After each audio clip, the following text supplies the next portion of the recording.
We are in Sort Rehearsal Rooms in Liverpool, doing a wee Biscuits and Blethers on site with the amazing Sam Leyden. This is new for us, so please bear with us. We don't do video very often, but we're going to have a wee chat about music, and we're going to give Sam some gifts. And I'm going to start with the gifts. I'll let it. I'm going to start with the gifts. Wow. Let's start with the gifts. Don't like it when there's no design on the outside. There's nothing. This could be anything, couldn't it? Yeah. So every Biscuits and Blethers guest gets one of these. So this is for you. I have pre-opened it, so it's easy for you to get into. That would have took quite a bit of time off, wouldn't it, me trying to open this? Oh, no way. So just so you know who you've been speaking to, you can remember us. That's so nice. And normally, when we do a full show, we've got our biscuit tin, which I did bring with us, but it's empty. So it sits in the middle of the table. But we always have biscuits, so I thought I'd bring something Scottish with us. We'll go for tunnocks. Don't you have? Are you Scottish? Yeah. I've had them, I love them. Oh, yeah. amazing. I love them, yeah, I didn't know they were Scottish though. So tunnocks is a Lanarkshire staple, and I'm from Lanarkshire, so wow, these have been on every show so far. So those are for you. You can take them thank away. you so much. Okie dokie. Music. Music. That's why we're here. That's what we do. Where did it all start for you? What got you into music? So I've been playing and singing for a while, and then I was doing my GCSEs, and I finished my GCSEs and we had like this party in my house, and I was just upstairs on my own party playing my guitar, and one of my cousins came up the stairs and she was like, "Do you want to come out and give a song?" Bearing in mind I'd never played in front of anyone at this point. So I was like, no chance. Long story short, she ended up getting me somehow to play a few songs, and then my family was sort of like, "Have you heard open mics? Have you heard of this?" And I was like, "No, what are they?" And then from then I started. Wow.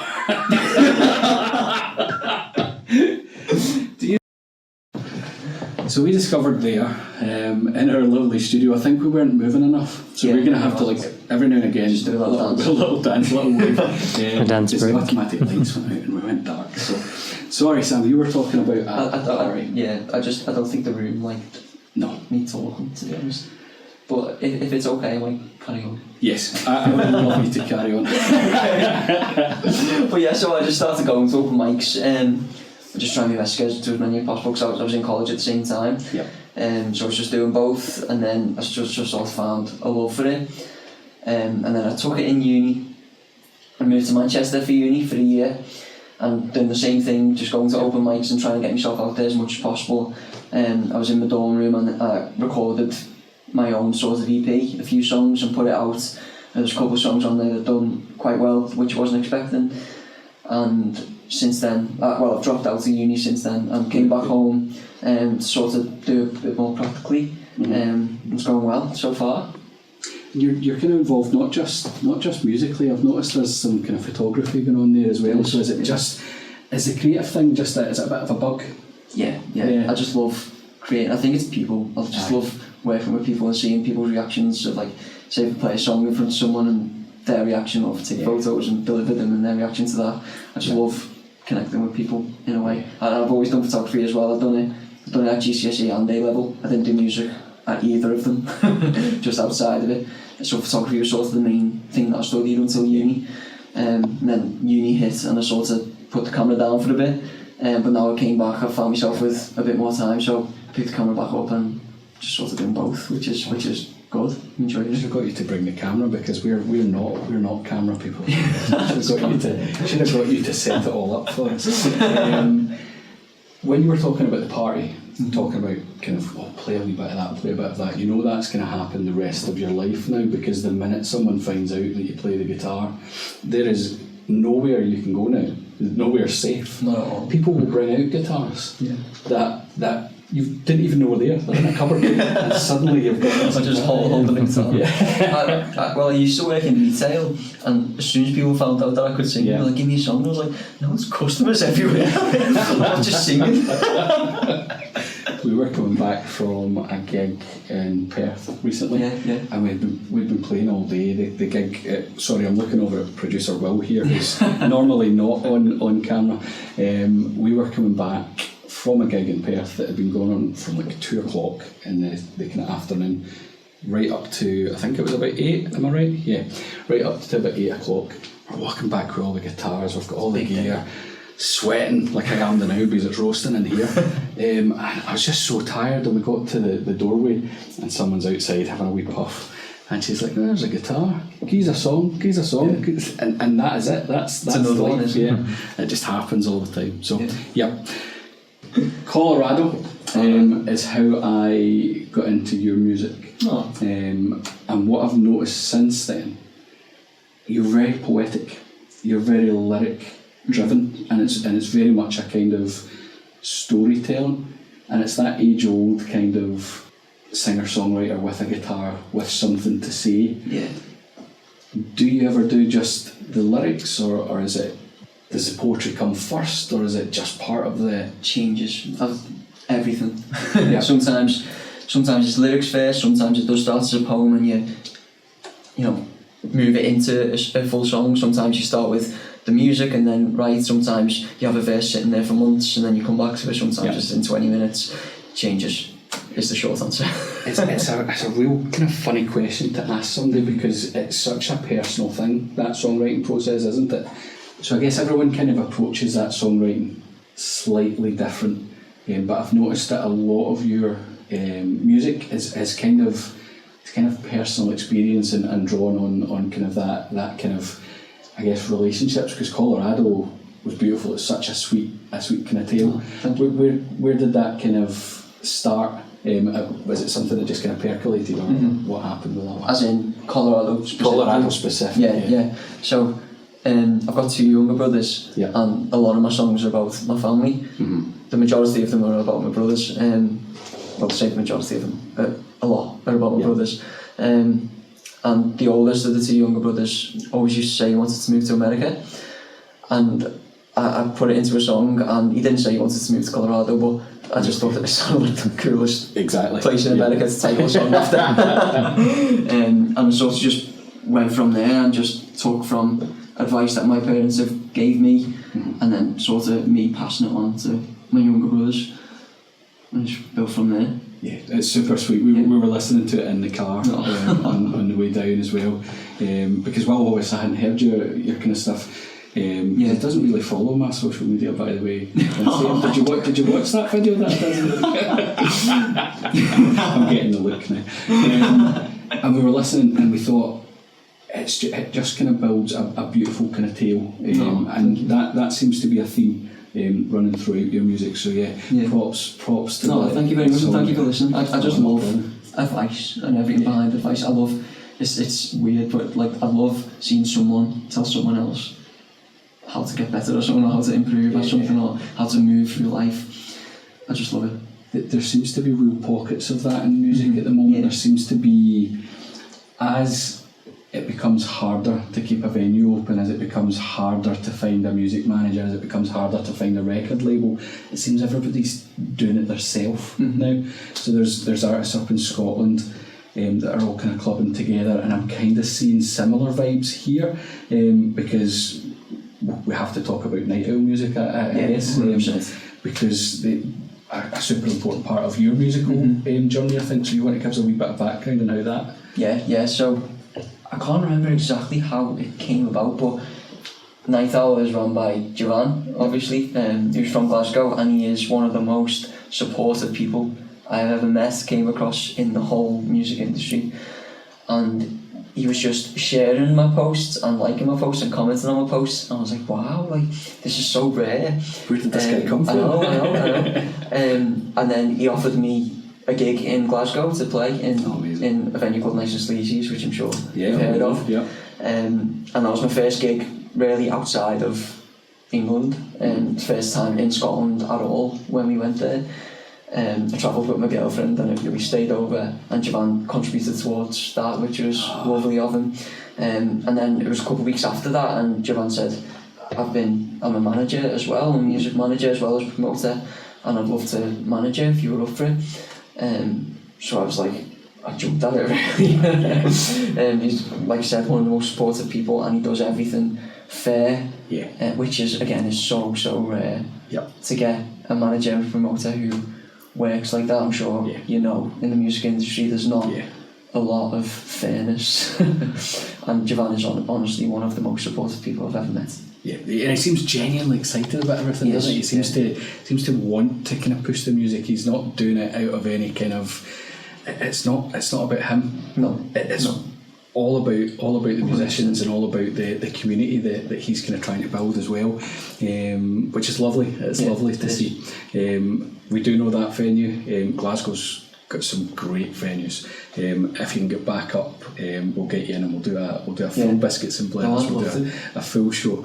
Unfortunately, I couldn't take Ross with me. I said to you earlier on, I'm on holiday, so I can't take my co-host on holiday with me. He's off doing his own thing actually. He was in Media City. I was having a wee tour kind of around the BBC and stuff like that. So he was having a great time.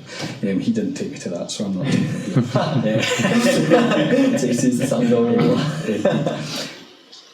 Tell me a wee bit more about that community down here, because I know there's not just yourself that's part of Night Owl. There are other artists that I've seen kind of I guess local to here, and you all seem to do gigs together, and it's lovely. Yeah. So Javan, he manages a couple of people. Most recently, he's managed Luke Jones, who's an artist from Stoke, and he's moving to Manchester for uni. And I've been meeting up with him. I'm part of like a team in a music competition called Primal Live, which is based in Liverpool, but we've just branched out to Manchester, and Luke's competing in Primal Live this year, and it's been amazing to actually meet him, because obviously we've been on the other side of the phone really, through Javan and Night Owl, so it's been great to actually meet him. And again, just through Javan's support, I've just met so many new people and gigged with so many new people. It's a great community that he creates all throughout the UK, by the way. I don't know how he does it. I know, it's incredible. And he's talking about Europe and stuff as well. That's his next thing. So he seems to have.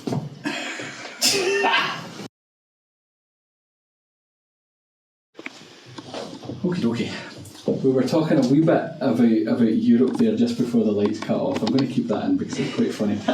We have actually discovered what's been going wrong. There is a switch that we didn't press and didn't know about. A light switch. So and it's sorted. So hopefully that won't happen now. But we're talking about Europe. So we're talking about Night Owl kind of spreading out into European gigs. So has he mentioned anything to you about that? Is there any plans in the works? Yeah, he just seems so excited and so driven to do it. I don't know where I honestly don't know where he gets it from. Like he just pulls inspiration and drive from everywhere. I think it's how nice he is, and the support that he gives to people, then support he gets back. He just thrives off community and just people being nice to each other, which is the best way to be. I think you really need those characters in music. There's an event in Scotland, and I'm trying to remember the name of it. There's a band called Manran, and one of the members of Manran is Gary Innes, who also kind of spread out into doing like promoting music and stuff. And like Night Owl, he just says something. Whether he thinks he can do it or not, he says it, and because he said it, he has to then do it. And he created these gigs called Hoolie at the Hydro. So he booked the Hydro, which is one of Glasgow's biggest kind of music venues, without really thinking, how am I going to fill this? How am I going to make this work? Because he booked it, he had to just go and do it, and it's become one of the biggest kind of music events of the year in Glasgow, and it's just incredible. So I'm getting that same energy from Giovanni. Seems to be that guy that says I'm going to do something, and then he goes and does it, and it's amazing. It's amazing to kind of watch, and as you say, so supportive of us as well, and we really do appreciate it. So a wee plug for him as well. You spoke about Primal Live. When the cameras were down, we were talking a little bit about Primal Live. You've not just been part of the crew, you've actually gone through that process. Tell us a wee bit about Primal Live. Yeah, so it officially started in July of last year, but I'm sure it started years before that. I think Andy and Sam are like the organisers of Primal Live, and they had the idea of it before COVID. So they were sort of about to go into something, and then COVID hit, which delayed it a bit, which worked out for me in a way. But so we started in July, and I took part in the first one, and then didn't get through. But then I came back the second time and ended up winning it. And since then, but since then I've been part of the team, which has been nice. So we sort of guide everyone each time through like an 8-week process. Yeah. So whatever city we're in, we all meet up week out, once a week, and there's like a topic of each meeting each week. So we sort of guide people through stage presence, networking, ticket sales, and all stuff like that, and it all leads up eventually to the final event day, which is pretty much the whole of X Factor in one day. So you get all the heats, and then it's audience voted as well. So audience vote the winner of each heat, and then all the winners go through to a final, and then the final plays on the same day, and then the audience votes for the top 3 of that final, and then ultimately the judges decide who wins. But it's all for charity, so it's all for the homeless. Awesome. Which we think is one of the most important issues to address, and also one of the most important issues that goes slightly under the radar a bit. I think you see yourself, people walking past homeless people on the streets who deserve a lot more than what they've got. So Prime Alive reach out to the local charities in the city. So for Liverpool, it's been the Whitechapel Centre. We've just branched out to Manchester, which is the Booth Centre now. Both incredible charities that do so much work. So we just try and raise awareness and money, really, for them. No, that's really good. I love when different communities can come together to help other communities as well. It's really nice. You had said that there's possibly plans of them kind of reaching out to other cities as well, is that right? 100%. I think that's amazing. That's good. I think they're only starting. Sorry, if you want to. No. Sorry, I was just going to say they're only starting last July. We've had, I think it's 3. We've done 3 Liverpool events, and we're on to the 4th Liverpool one. Now we're on to the first Manchester one, and it's all in the space of just over a year. So hopefully it's just gonna keep rolling and just trying to get to that next level each time. But it's been going well, and we love it. Everyone that takes part loves it, and it just builds communities, hopefully, which is again something rare. And well, I thought this as well when I first joined it. You don't get something like this often, if at all. Like independent artists, people just starting playing on big stages in front of 3, 4, 5, 700 people. Like it's rare. Yeah, and it's giving you that experience of doing it, so that when it does roll around, when you're starting to kind of build up your fan base and you're starting to kind of move on, you've already done it, you've already been there, so you're not as nervous. I don't know if are you a nervous performer? Are you nervous before gigs? I think if you're not nervous, you're doing it for the wrong reasons. I think that obviously you can work on the nerves. Yeah. But I think that nerves is always there. You know, the minute you step on stage, you're always like, oh, I'm doing it now. But you've got to have that excitement too. Like it's cool. Like good nerves is what you should be feeling. Awesome. Well, we are Biscuits and Blethers, so it's in the name. We're doing a bit of the blether. We've done a bit of that. We've not really spoke about biscuits. We are massive on biscuits. Love a biscuit. What is the favourite biscuit? Where are you going? Love shortbread. Solid shortbread. Lotus biscuits too. They're pretty specific, but I love them. I love biscuits though. Shortbread, I'd say. Shortbread's the front runner. Shortbread. You can dunk shortbread as well. We like a Dunkin' biscuit. We quite like to do. Yeah. What do you dunk it? So tea. Depends what the biscuit is. Well, if we're going shortbread, it would be tea. Shortbread. Nothing else. Yeah.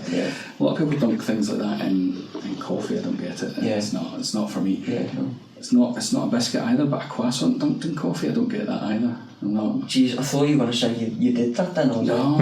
Please, like, leave. It's a thing. Apparently it's a thing. I don't That's worse than people dipping chips in ice cream. Have you heard that one? And milkshakes, what is that all about? I feel we're going to right the wrongs of the world here. The culinary world is getting it. Yeah, 100%. And this is one that this is the same thing, right? Fruit and sweet stuff. No, and I know strawberries and chocolate and stuff like that is not like juice. You're gonna be unhealthy or you're gonna be healthy. You can't mix them up. You know what I mean? I don't like sweet and savoury being mixed either. Yeah, I'm not for that. Like a mix of popcorn and stuff. That's disgusting. Absolutely disgusting. But yeah, biscuits. Favourite biscuits, shortbread. Yeah. What's yours? What is mine? That's terrible. See when artists turn it on you, it's not good. It's not fair. Got prepared for that. We were actually having a talk yesterday, so I met up with one of my friends, Lou, from Northampton, and we were doing a kind of interview in like a forest. I guess we're walking our dogs. Wow. And we just did the wee lapel mics on, which I have discovered if I wear lapel mics, because of my beard, I'm going to have to just hold it, because every time I move I kept hitting it, but it was ridiculous. It was a mess. Yeah, it was terrible. But anyway, we were talking biscuits when we were out, and I think there's different categories. So we've gone in depth on this. I've Biscuits and Blethers, we have to. We're really into it. But if we're talking Dunkin', my favourite Dunkin' biscuit is a hobnob. Yeah, because you can really dunk it. You can without it breaking. It's not some solid foundation to it. That is the worst. See when it goes to the bottom of your tea. No. Yeah, especially like whole biscuits. Then you ruin both. You can't like save the tea or the biscuit. You ruin both of them. Yes. At the same time. 100%. Hobnob. If we're dunking, hobnobs. Okay. If we're just having a biscuit, caramel wafers. Tunnocks caramel wafers. This is an interesting question. Actually, we'll go to producer Will. What's your favourite gold biscuit? A gold. That's right. Ooh. A gold. Yeah. Ooh, that's a solid one. Yeah, he's got you there. Yeah. I don't think that was a look of it. That was pure excitement. It was, I forgot about that. I think I need to expand what I include as a biscuit. Yeah. So I think hobnob, caramel wafer. Yeah. We've got gold over here. Shortbread. Nice afternoon. I think we've covered biscuits there. I think we have completed biscuits. So, what is next musically? What's happening next for Sam? What's going on? So, hopefully, releasing more is always the thing. Just trying to get to that next level each time, really. Yeah. Social media, music releasing, songwriting. I'm currently in a course over in Nashville. I'm here, but the course is from Nashville. It's like a songwriting course, and it's online. So every Tuesday I'm sort of waking up between 1 and 3 a.m. at the minute, trying to. But there's some people on it, and it's just learning. I think that's the main thing. Yeah. That's the thing that I love the most. Whatever I'm doing, just learning as much as I can, trying to get to that next level. Really. And Nashville, that's like. Yeah, it's the place you want to be learning from. One of the meccas of music, isn't it? It's just there's so many people that we know do music out in Nashville. So Tom Fairney, which is one of our friends of the shows, he records and sends it over to a producer over in Nashville, and they do their thing, and then it comes back, and it's just what a place for music. Probably a place that I'm probably never going to get to, but I really would love to. Really would love to go to Nashville. It's a bucket list place. Yeah. I've got a funny story actually about the course that I'm on at the minute. Okay. There's a songwriter that's also taking the course. He's called TJ, and I've wrote with him just because I met him on the course. And he used to live in the UK for 10 years. And I was talking to him about venues that I've played. And I said, "Have you ever been to Glasgow?" And this is sort of just encapsulating everything into one story, by the way. I was like, yeah, and he was like, actually done an open mic at this venue, and it was like Freezies or something, and I was like, nice and sleazy. So he was like, yeah. So we ended up, this guy obviously lives in the States, and I've actually played the same venue in Glasgow. That's mad, wasn't it? It was like such a small world. Yeah, and it's really strange for us, hearing about sleazies, and that's it's like a Glasgow staple, isn't it? You're talking about somebody in Nashville, and you've played at it, and it's so funny to hear these kind of things. There's so many of those about just now. So you're talking about your songwriting from Nashville. We've heard of a songwriting kind of camp over in Spain, and it's all these musicians kind of coming together, and there's so much of it. By the way, you can check out La Sierra Casa songwriting camp. Industry professionals as well over there, and they've been part of that process with young unsigned musicians and helping them, bringing them on.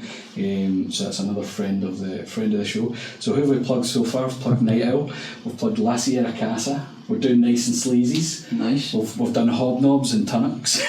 all deserving of the plug, by the way. So if anyone is wanting to sponsor us,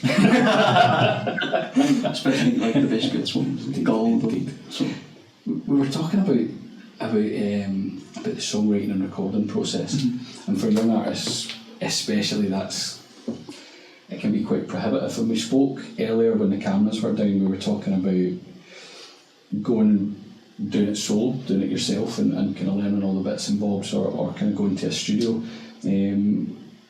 What are your kind of feelings about that? What are your kind of thoughts? Yeah, so obviously I've got, I think it's 7 or 8 songs out at the minute, and I talked earlier about the EP that I've done myself last year. Since then, there's been a few songs that have been done by someone else in the studio, and at the minute I'm just sort of balancing between what's more feasible and what one I'll enjoy doing most, because obviously there's thoughts of both. Like it's an effort to do it all yourself, but then you also get that feeling at the end of like I've wrote the song, I've produced the song, I've mixed the song, I've mastered the song, I've put it out myself, and there's all this that you've done on your own.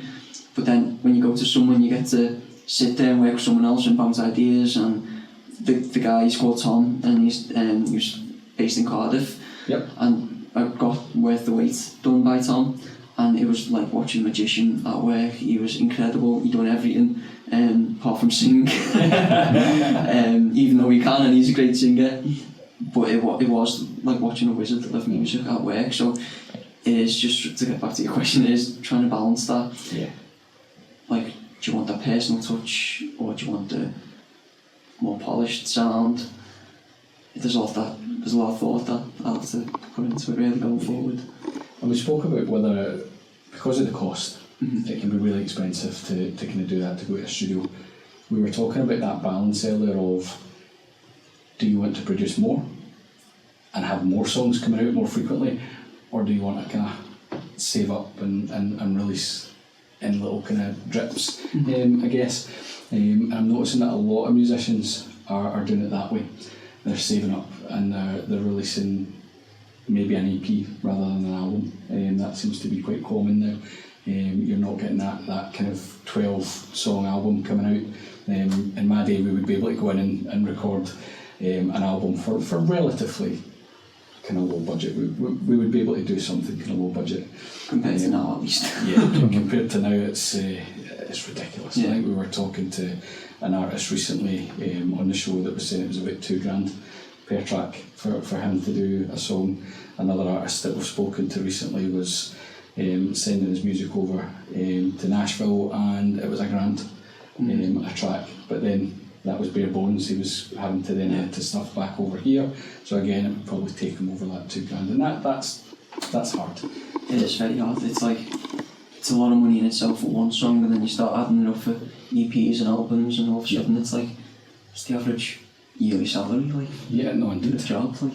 Indeed, and then you've got touring. You've got your and you've just got normal food that you have to pay for and stuff. it's quite.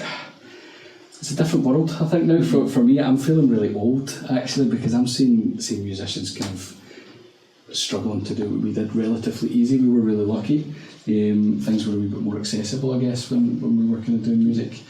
It was still a lot of money for us, but now it's frightening. And everything moves so quick. Technology's moving on so quick as well. I think it's because it's so saturated now. Like the artists are so saturated, but the producers aren't. Yeah. So the prices are a lot more. Yeah. But yeah. So, where can people find you? I guess that would right be now in Sort. Yeah, but no, it's just my name on pretty much everything. Spotify, Instagram, TikTok, all the big ones. Any gigs coming up? Any kind of big gigs coming up you want to give a shout out to? I'm actually playing at Liverpool's, I think it's Liverpool's biggest book festival on Sunday. So there's authors from all around the world coming to the Invisible Wind Factory, and it's been created by a guy called Justin Hopper. He runs the Leader Liverpool, which is like a magazine and a radio based in Liverpool, and he is incredible. He's so funny and he's just a lovely guy. But he's put together this book festival, which is going to be big. Like there's going to be quite a few people there, and authors, and doing book signings, and there'll be like food stalls and stuff. It's a proper festival. So that's this Sunday, so I'm excited for that. That sounds good. Yeah. You put me under real pressure though, by the way, but I'll need to edit that now for Sunday to get it out. I've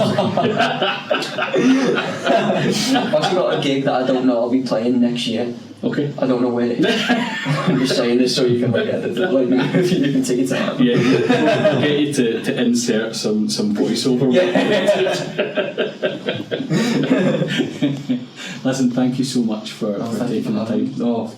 I've thoroughly enjoyed it, even with the lights going on. Even with the lights. And can I just do a shout out to you guys as well, please? You've been touring the UK, have you? We have, yeah. We've been up and down. We've been to London. We've been to Cambridge, Harrogate, Northampton. In between the car breaking down as well. Yeah. Still managing to get to all these places and coming here to do this. Like, thank you so much. Honestly, your support is as good as anyone's. It's incredible. You are more than welcome. We love supporting. I guess not just kind of new bands, but we love just supporting music. We just love music. So yeah, I did say to you earlier, Ross is a big fan of your music as well. So let's get some music off to us, and we'll get some plays out there as well. We're thinking of doing some playlists as well. So see if we can get them added onto playlists. Brilliant, thank you very much. No, it's been absolutely fantastic. Enjoy your biscuits. Thank you. Got the heat out of your mug. I will do. And we will keep our eyes on what comes next for Sam. Thank you so much. Very much. Cheers.